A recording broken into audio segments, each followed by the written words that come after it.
Sarap sana marurot dito, oh.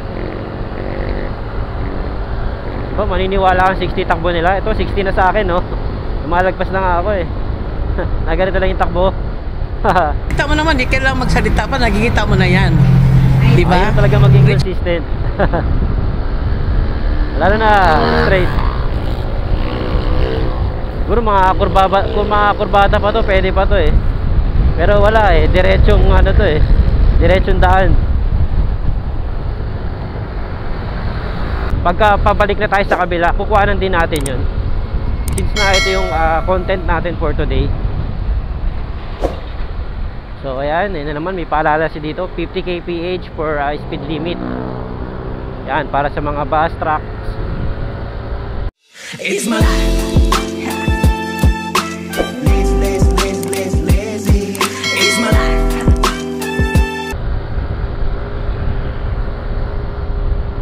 So maganda dito guys, sa pagbablog ko na to, is marami akong natututunan. Kumbaga sa sarili ko, natututunan ko din yan, na ipinapamahagi ko lang sa inyo. Diba? Masunurin na tayo ngayon eh. Yung sa bus lane, nagawa na natin na consistent na wag tayo dumaan ng bus lane. Lalo na sa may bandang part ng Cubao. Yan, dyan. Santolan. Yan, panggaling ka ng Quezon Ave, pa Cubao, yan. Matik yan. Pero kasing part ng Ayala kasi sa Pamagalyan is na pwede mong daanan yung bus lane. Kasi nga since na kumakanan naman galing pagpa south, yung mga bus kumakanan naman galing papuntang Ayala, papasok ng Ayala. So ilang bus na talaga yung mga dumadaan papuntang, dumidiretso papuntang Mall of Asia. Iikot lang yan.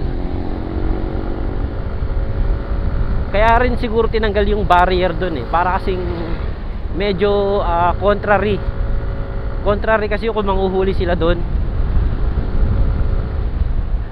since na kumakanan nga yung bus papuntang EDSA. Pero syempre kung consistency yung pag-uusapan natin, dapat bus lang talaga yung dadaan dun, di ba? Kung talagang maghihigpit. Pero sinasabi ko nga dito sa motorcycle lane na para sa aming mga two-wheel, para sa ating mga two-wheel yan, diba dapat tayo lang ang dadaan? Pero bakit dumadaan sila? Yung iba hindi lang daan eh, tawid pa. Hindi lang daan, tawid, kundi babad talaga. Diba? Saan naman yung hustisya doon? So parang ganoon din lang yung ginagawa natin. Hindi tayo bumababad, kumbaga tawid o daan lang tayo, hindi babad. So yun, no, ramdam mo na yung summer pero mahangin yun.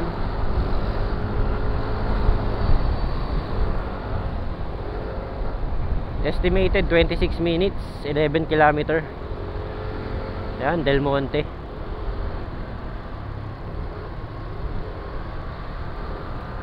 So sa part na to, di ko alam kung yung mga namamaril dito, pero minsan sinasabi naman ni Waze eh, bawa yung red camera reported, mga ganun.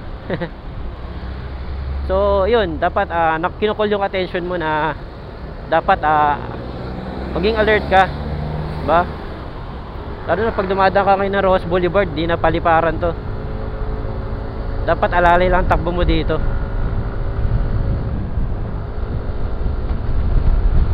Pero ikaw ba, maniniwala ka ng mga 60 lang yung takbo ng mga yan? Di ba?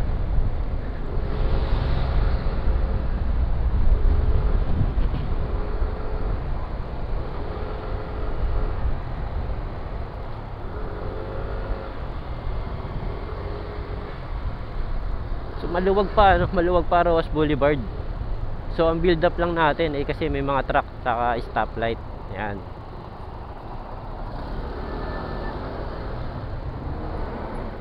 Talagang pagka taga south ka tapos dito ka dadaan sa, malaking tulong talaga tong Roas Boulevard eh. Kaya maganda rin talaga na nare-rehabilitate ang Roas Boulevard. Lalo yung mga tulay, mga flyover na yan, napakahalaga ng mga yan.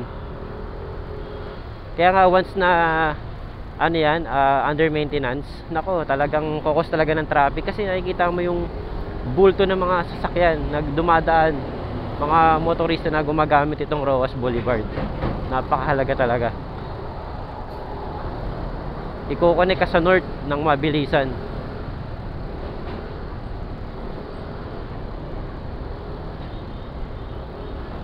So ayun, bus saka truck combination.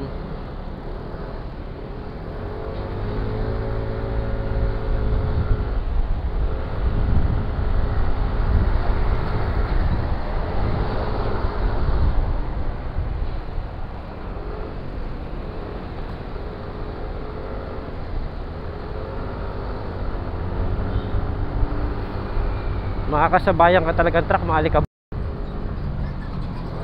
Di tayo makapasok sa kanan. Yan oh. May truck sa likod natin.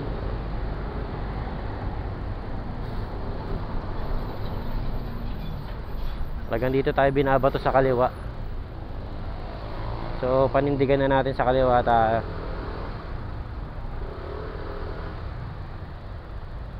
Yan oh. Mga gitong oras kasi truck na talaga to eh. Saka yun, late na tayo nakaalis. Pagdating sa storage talaga, dapat mga pinag-usapan yun, mga terabyte na.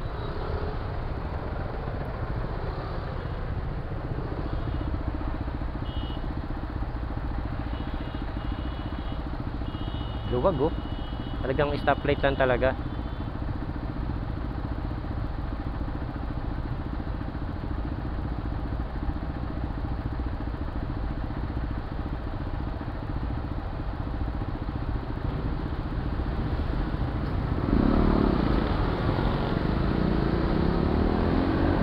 Yun, pasok din sa kanan.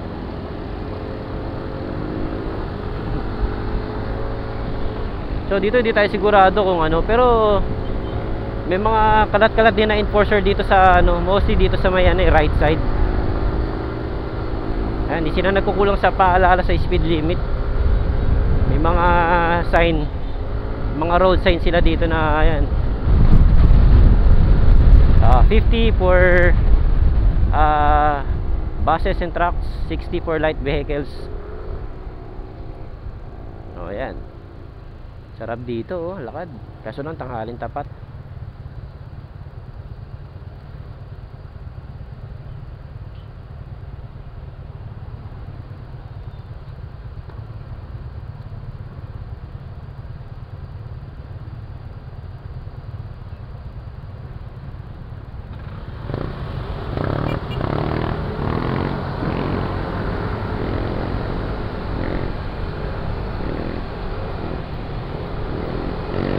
Sarap sana marurot dito oh. Diba, maniniwala kang 60 takbo nila. Ito 60 na sa akin oh. Lumalagpas na nga ako eh. Naganito lang yung takbo. Ang hirap talaga maging consistent. Lalo na straight. Siguro mga kurbada pa to, pwede pa to eh. Pero wala eh, diretsong ano to eh, diretsong daan.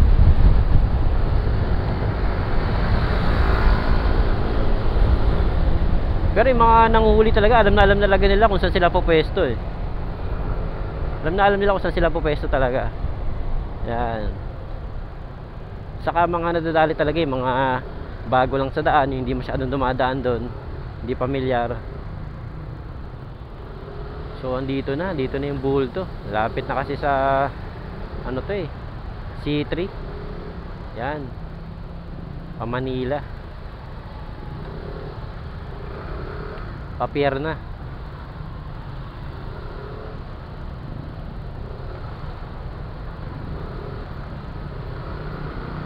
So dito another road sign na naman. Kitang-kita mo naman, 'di ba? Kitang-kita mo na.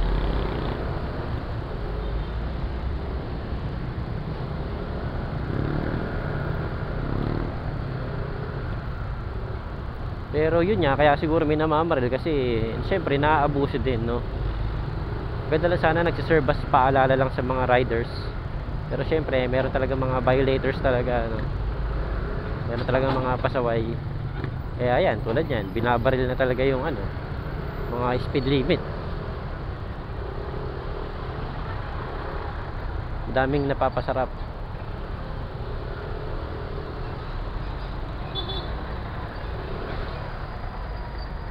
Medyo bumper to bumper na dito ah. Puntang Kalaw pa lang yata. Ano ba to? Parang Pakalaw pa lang yata ito.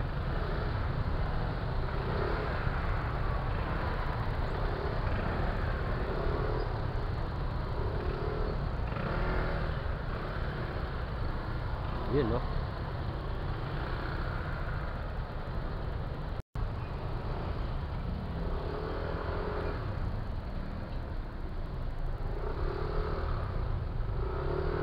Aliping sa gigilid.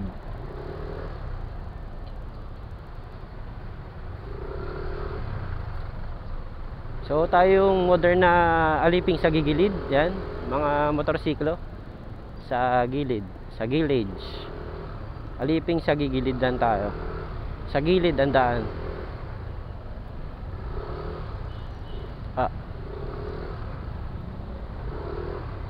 Mga truck talaga lulupit, no? Huwag yung didikiran yan kasi no mercy talaga. Ouchoo! Pits na ipits tayo ngayon ah.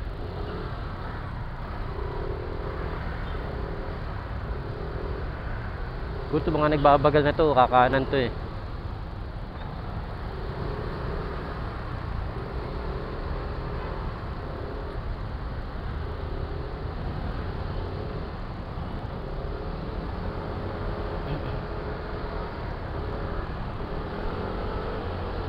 Yan o, aabot sa stoplight. Aabot sa stoplight, aabot sa stoplight. Yan, 32 pa lang pala. Akala ko si green na. Bagal lang ni ano, boss magpatakbo, malumanay.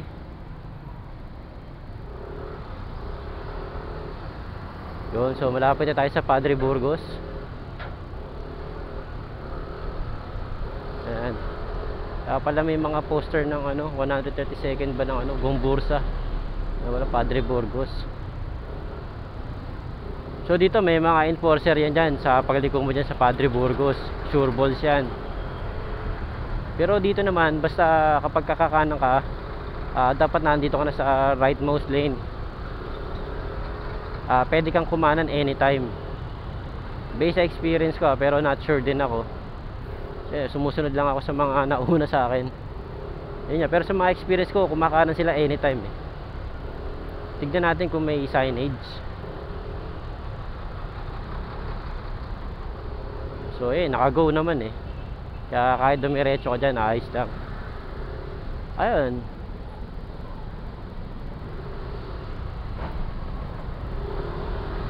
Yun no, kaya pagka may enforcer talaga, o kaya siguro may camera, red light ano, red light camera.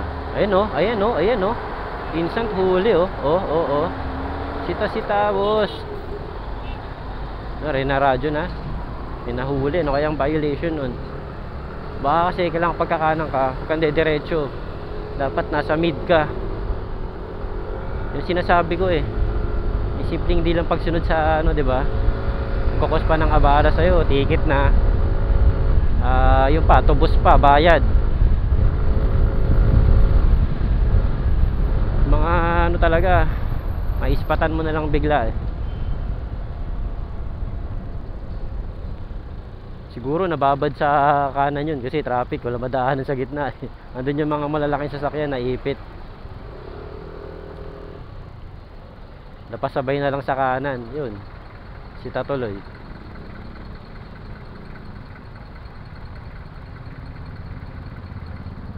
So yun, pa Santa Cruz tayo. Sabi ni Waze, red light camera 80 meters. So ito yung mga no contact apprehension dito. Baka ito yung sinasabi ni Waze na yun, no contact apprehension. Sa no contact apprehension mo, magugulat ka na lang, may letter ka eh. May letter ka ng huli mo. In time na na-violate mo yung law. Yan, traffic ano, traffic rules.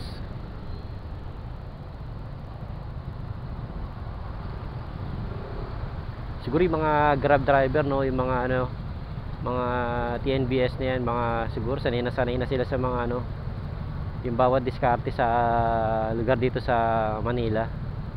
saan may mga huli, yung mga dapat na hindi mo daanan. Kasi babad sila sa daan eh. Compare sa atin na bibira lang natin madaanan niya sa lugar, unless na yun nga, kung di naman natin pinupuntahan madalas,